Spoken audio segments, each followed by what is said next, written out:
یا ایھا الذین آمنوا لا تکونوا کالذین کفروا وقالوا لاخوانهم اذا ضربوا في الارض او كانوا غزا لو كانوا عندنا ما ماتوا وما قتلوا ليجعل الله ذلك حسرة في قلوبهم والله يحيي ويميت والله بما تعملون بصیر.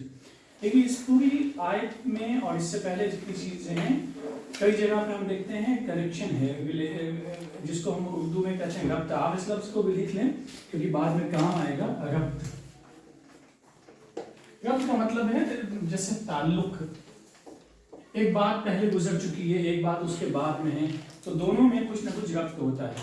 یہ پورا تسلسل ہے. اس سے پہلے جو آیتیں گزر چکی ہیں اس میں خاص واقعے کا ذکر ہے. آپ لوگوں کو یہ بات بھی پہلے سے معلوم ہے بلکہ ہم سب لوگ اس سے واقف ہیں. قرآن مجید میں پچھلے واقعات کا ذکر ہوتا ہے, پچھلی قوموں کا ذکر ہے اور یہ تمام باتیں نصیحت کے لیے ہیں.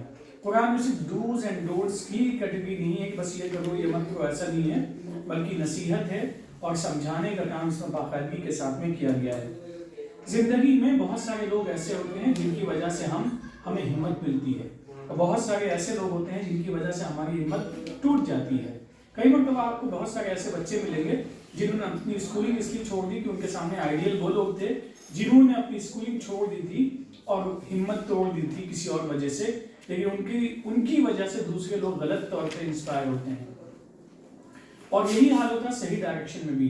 آپ دیکھیں گے کہیں کسی ایک گیم کا چلن ہوتا ہے تو بہت سارے اس کے فالوور ہوتے ہیں, کہیں کیرم, کہیں چیس, کہیں کرکٹ, کہیں فٹ بال, الگ الگ چیزیں الگ الگ جگہوں پہ حاوی ہوتی ہیں.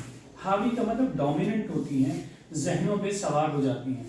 تو یہ ایک بڑی اہم چیز ہے کہ ہم متاثر ہوتے ہیں سماج سے بھی, ماحول سے بھی, اپنے انوائرمنٹ سے, اپنے ساتھیوں سے. تو ہمیں کیا کرنا چاہیے؟ اسی لیے کہا جاتا ہے کہ انسان کی پہچان دوستوں سے ہوتی ہے. لیکن اس کا یہ مطلب تو نہیں ہے کہ انسانوں سے قطع تعلق کر لے. لوگوں کی ہدایت, رہنمائی, گائیڈنس کا کام کرنا چاہیے, لیکن غلط لوگوں سے جو کمزور ہیں, جو بلا وجہ اپنے آپ کو پسپا رکھنے کی کوشش کرتے ہیں, جو علم میں آگے نہیں بڑھتے ہیں, صحیح طریقے کو اپنانے میں ہچکتے ہیں, ایسے لوگوں سے انسپائر نہیں ہونا چاہیے اور ایسے لوگوں کے ساتھ بھی تھوڑا سا احتیاط سے رہنا چاہیے. کیونکہ جو ایک انسان بیمار ہے اس کو نفسیاتی سائیکولوجیکل بیماری ہے, وہ بھی ہو سکتی ہے. جسمانی بھی بیماری ہے, اس کے جسم میں بیماری ہے. بیماری ایسی ہے جو منتقل ہونے والی ہے, کنٹیجیس ہے. تو اس صورت میں ہمیں احتیاط کرنا چاہیے اور احتیاط کا تقاضا یہی ہے کہ اس کی بیماری کی وہ اس کو چھٹی مل جائے, بیماری اس کی ختم ہو جائے, اس کو بیماری سے خلاصی مل جائے. تو اس کے لیے ہمیں کرنا چاہیے اس کی دوا, علاج, نصیحتیں جو بھی ہے کر سکتے, لیکن ہمیں اس سے متاثر نہیں ہونا چاہیے. تو یہاں یہ بات بیان کی جا رہی ہے کہ ان لوگوں کی طرح مت ہو جاؤ جو لوگ ہمت ہار کر پیچھے چلے جاتے ہیں. دیکھیں انسان جب محنت و مشقت کرتا ہے علم کے راستے میں, خاص طور پہ اگر بات کریں تو کچھ لوگ ہوتے ہیں جن کے پاس کچھ بھی نہیں ہوتا ہے, محنت کرتے ہیں, رہنے کے لیے بہت اچھا مکان نہیں ہے, کھانے کے لیے بہت اچھی غذا نہیں ہے, لیکن وہ لگے رہتے ہیں, پڑھتے رہتے ہیں, محنت کرتے ہیں, آگے بڑھ جاتے ہیں. زندگی میں بات ذہن میں رکھنی چاہیے کہ زندگی کا خاتمہ بھی اللہ کی مرضی سے ہوتا ہے اور زندگی کا ملنا یہ بھی اللہ کی مرضی سے ہوتا ہے. لہٰذا ہمیں ایسے لوگوں سے انسپائر نہیں ہونا چاہیے جو کم ہمتی کا ثبوت دیتے ہیں اور پیچھے چلے جاتے ہیں. دوسری بات یہ ہے محنت اور مشقت کرتے کرتے اگر انسان کو کچھ ہو بھی جاتا ہے تو بہرحال ہر چیز کا بدلہ ہمیں اللہ تعالیٰ دینے والا ہے. اور یہ بات ذہن میں رکھنی چاہیے کہ جو بدلہ اللہ دینے والا ہے اس سے بہتر کوئی بدلہ ہو نہیں سکتا ہے. اب ایک انسان ہے علم کے راستے میں اگر لگا ہوا ہے اور بہت محنت و مشقت کر رہا ہے, ظاہری طور پہ بہت ساری تکلیفیں اس کو آ سکتی ہیں. کسی کے شادی میں شرکت کا موقع نہیں ملا, کسی کے اور بھی بہت سارے مسئلے ہیں زندگی کے ہو سکتے ہیں. لیکن اس کے بعد جو نتیجہ آنے والا ہے, کیونکہ اللہ نے نظام بنایا ہے, ایک عمل ہے, اس عمل کا نتیجہ ہے, تو اس نظام کے تحت جو نتیجہ ملنے والا ہے وہ اپنے آپ میں بہت ہی بہترین نتیجہ ہے. نتائج اللہ دیتا ہے, اس لیے اللہ کے حکم مطابق ہمیں محنت اور مشقت کے ساتھ میں لگے رہنا چاہیے. ذہن میں ایک چیز اور بھی رکھنی چاہیے کہ انسان کا دل نرم بھی ہوتا ہے اور سخت بھی ہوتا ہے. انسان کے دل کی دو کیفیتیں ہیں.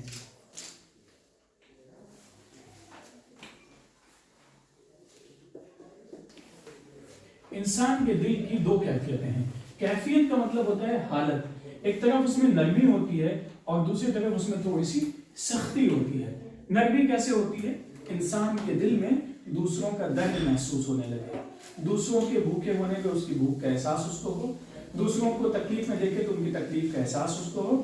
اور کئی مرتبہ ایسے بھی انسان ہوتے ہیں کہ انہیں دوسروں کی تکلیف محسوس ہی نہیں ہوتی ہے.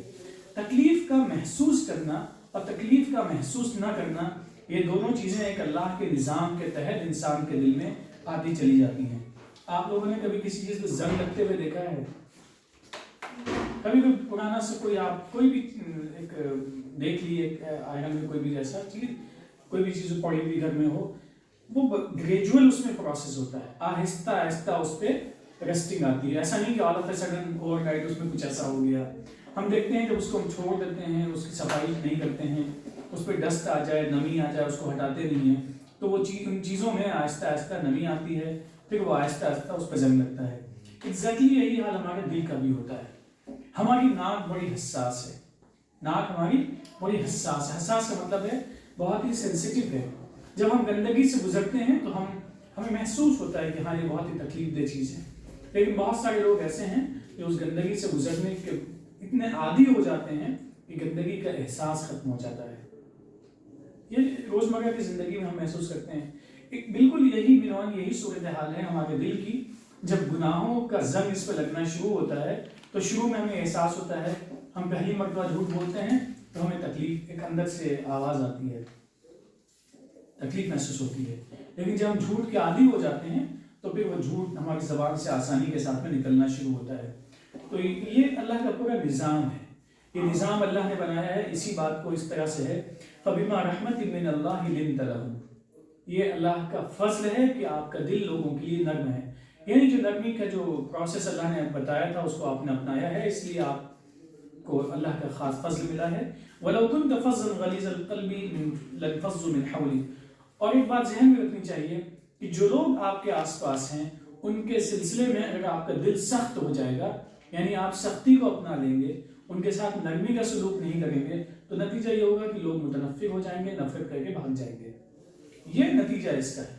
لیکن دل کا نرم ہونا، دل کا سخت ہونا، دل کے اندر اس بات کا احساس ہونا کہ کوئی ٹھنڈ کے زمانے میں کسی کے پاس کپڑے نہیں ہیں، گرمی کے زمانے میں کسی کے پاس میں کچھ پانی یا سایہ نہیں ہے، سایبان نہیں ہے، تو ایسی صورتوں کا اندازہ ہو جاتا ہے کہ اگر تکلیف ہمیں محسوس ہو رہی ہے اس کا مطلب ہے کہ اللہ کا فضل ہے.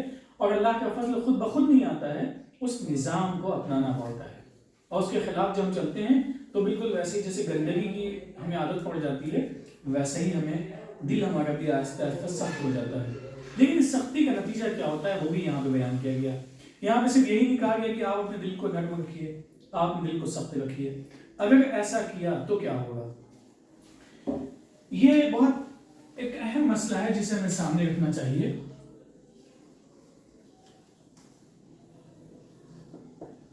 نتیجہ جس کو ہم ریزلٹ کہتے ہیں، یہ بڑی اہم چیز ہے. اسے اگر ہم اپنے ذہن میں رکھتے ہیں کہ اگر ہم نے ایسا کیا تو کیا ہوگا، اگر اسکولنگ کے زمانے میں اسکولنگ نہیں کی تو کیا ہوگا، کام کے وقت میں کام نہیں کیا تو کیا ہوگا، آرام کے وقت میں آرام نہیں کیا تو کیا ہوگا، اور جس وقت ہمارے جسم کو کھانا چاہیے اس وقت ہم نے کھانا نہیں کھایا تو کیا ہوگا.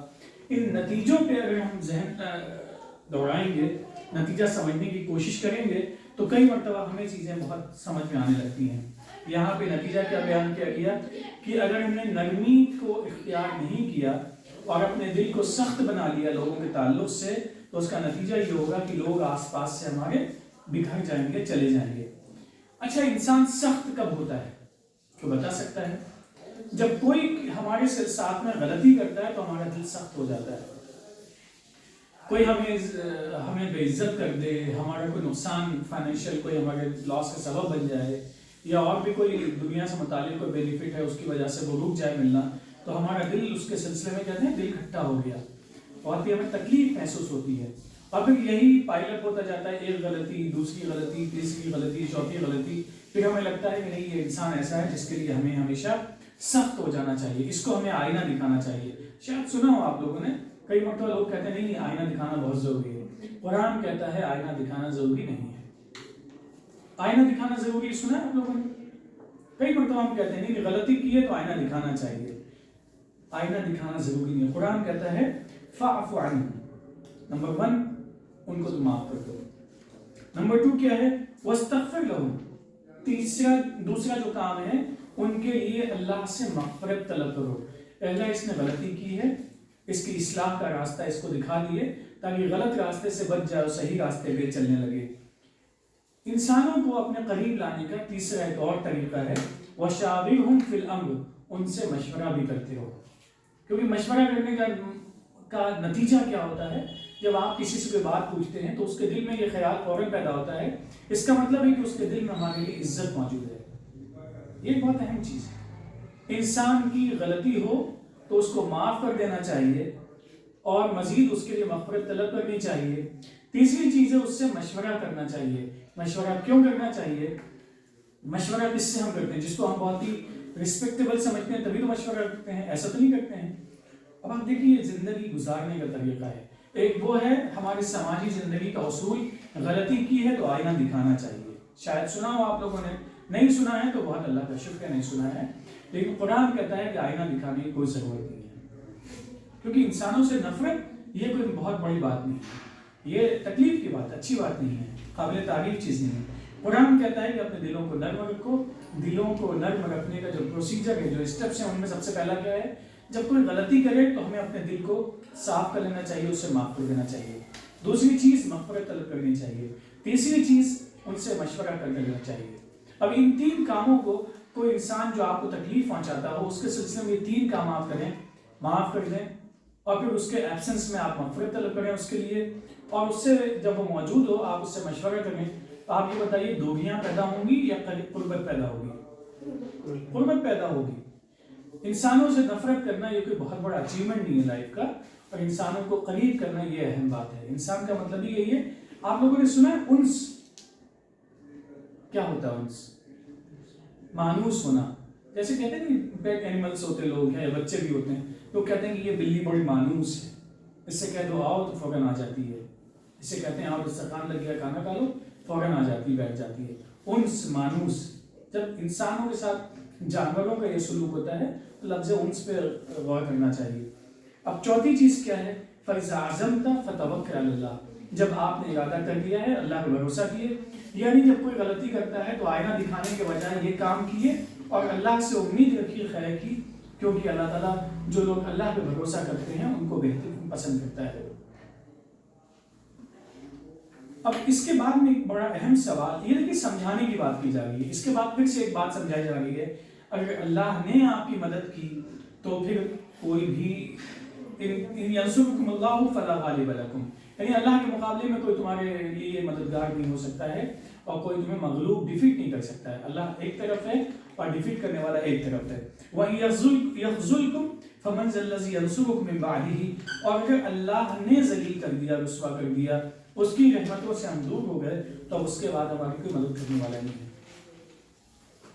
تو یہ اس پوری آیت کا، بلکہ آیت نمبر 160 اس میں شامل کر لیں، پھر 59 اور 60، ان دونوں آیتوں میں یہ ہے کہ لوگوں سے دوری اختیار کرنے کے بجائے، لیکن دوریاں کیوں ہوتی ہیں اس کو کئی مرتبہ ہم سمجھا چکے ہیں، دوری ہونے کی بنیادی وجہ یہ ہوتی ہے انسان سے تکلیف جب پہنچتی ہے، اس نے ہمیں گالیاں دی، ہمارے پیرنٹس کو الٹا سیدھا کہا، یا جو ہماری بلیف ہے، ہمارا فیتھ ہے، ہمارے لیے بڑی اہم چیزیں ہیں، اس کو اس نے برا بھلا کہا، اگر ہم نے بھی اس کے لیے اپنے دل کو سخت کر لیا تو صحیح راستہ اس کو کون بتائے گا؟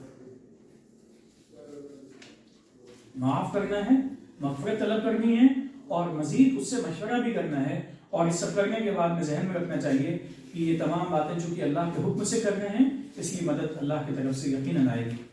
وَمَا كَانَ لِنَبِيٍّ أَن يَغُلَّ وَمَن يَغْلُلْ يَأْتِ بِمَا غَلَّ يَوْمَ الْقِيَامَةِ۔ ایک چیز اور بھی ہے، یہ بڑی اہم بات ہے کہ اللہ کے رسول ہیں، وہ جو کچھ بتا رہے ہیں وہ صحیح بات بتا رہے ہیں، جو نبی کی زبان سے لکھی ہوئی بات ہے، جو پیغام آپ کو پہنچا رہے ہیں بالکل صحیح ہے۔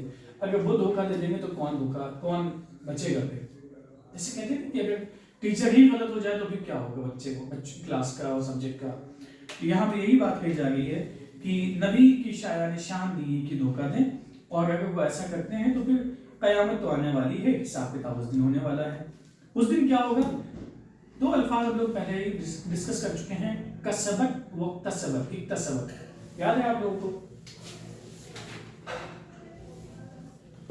کسبت اور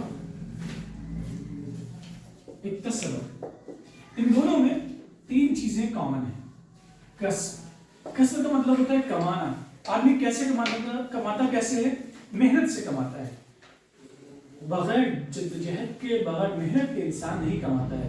تو گویا اگر ہم نے ثواب اچھا کمایا ہے تو وہ بھی ہماری اپنی محنت سے ہے، اور برائی بھی کرتے ہیں تو اپنے ہم ایفرٹ لگاتے ہیں اس برائی کو کرنے میں، وہ بھی ہماری اپنی کمائی ہوتی ہے. قرآن نے یہ کہا ہے لہا ما کسبت وعلیہا ما اکتسبت. لہا کا مطلب یاد ہے آپ لوگوں کو؟ لہا ما کسبت، لہا کا مطلب لاہا، نفس، سول. انسان کو وہی ملے گا جو اس نے کمایا ہے، وعلیہا، اس کے خلاف بھی وہی جائے گا جو اس کے خلاف بھی، اس کے اگینسٹ بھی وہی جائے گا جو اس نے خود کمایا ہے. دیکھیے ہم لوگ اپنی زندگی گنواتے ہیں، اس میں بھی ہماری اپنی محنت، مشقت، ارادہ ہوتا ہے. اپنی زندگی کو سلیقے سے لگاتے ہیں کسی پرپس کے لیے، وہ بھی ہماری اپنی محنت و مشقت کا نتیجہ ہوتا ہے. قرآن کی اس آیت کو ذہن میں رکھنا چاہیے. یہ ریپیٹیشن ہے، کئی مرتبہ اللہ تعالیٰ نے اس کو الگ الگ جگہوں پہ الگ الگ انداز میں سمجھایا ہے تاکہ ہم سمجھ جائیں کہ ثم توفی کل نفس، پھر ہر نفس کو دیا جائے گا ما کسبت، جو کچھ بھی اس نے کمایا ہے. اب یہ ہم دیکھ لیں کہ ہماری کمائی کیا ہے اور ہماری کمائی کا نتیجہ کیا نکلنے والا ہے. وَهُمْ لَا يُظْلَمُونَ، اور ان کے اوپر ظلم نہیں کیا جائے گا، ان کے اوپر کسی بھی طریقے کا کوئی ظلم نہیں ہوگا.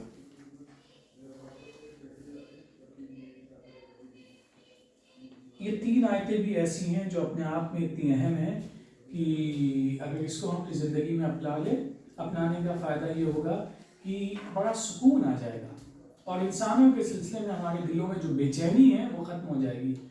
کئی مرتبہ ایسا ہوتا ہے نفرت کی وجہ سے انسان کے جب دل میں نفرت ہوتی کسی کے لیے تو وہ اتنا زیادہ سوچتا ہے اس کے بارے میں کہ اس کی اپنی نیند خراب ہو جاتی ہے. اپنی نیند کو پرسکون بنانے کے لیے، اپنی زندگی کو پرسکون بنانے کے لیے ہمیں یہ اپنانا پڑے گا شیوا کہ جس انسان سے بھی غلطی ہو اس کے لیے ہمارا دل نرم ہونا چاہیے، اس کو معاف کر دینا چاہیے، مغفرت طلب کرنی چاہیے، اور اس کو قریب کرنے کے لیے مشورہ بھی کرنا چاہیے. اور یہ سب کچھ چونکہ اللہ کے حکم سے ہے اس لیے اللہ کے اوپر ہمیں پورا بھروسہ رکھنا چاہیے، خیر کی امید رکھنی چاہیے، اور ذہن میں رکھنا چاہیے کہ اللہ کے علاوہ کوئی ہماری مدد نہیں کر سکتا ہے. آیت نمبر 162 ہے افمن اتبع رضوان اللہ کمن باء بسخط من اللہ ومأواه جہنم وبئس المصیر. ایک لفظ ہے رضوان، سنا ہے آپ لوگوں نے؟ رضوان کسے کہتے ہیں؟ رضوان شاید آپ لوگوں نے نام سنا ہو، رائٹ؟ رضوان اور مرضی بھی سنی ہوگی، مرضی، فلاں کی مرضی، فلاں کی مرضی ایسی ہے.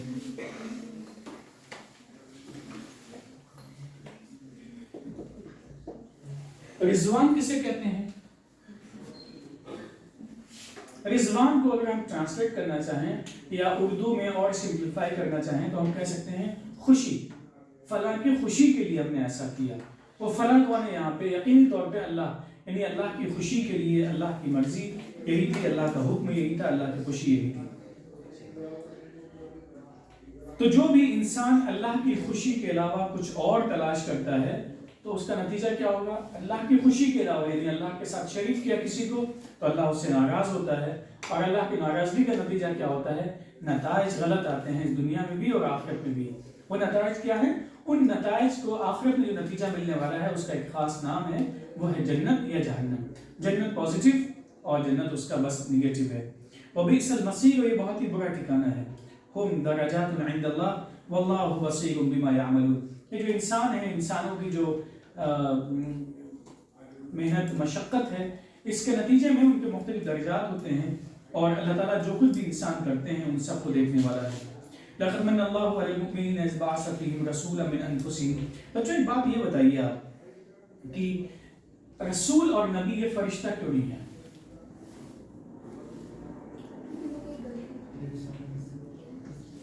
رسول اور نبی انسان ہی کیوں ہیں، فرشتہ کیوں نہیں ہے؟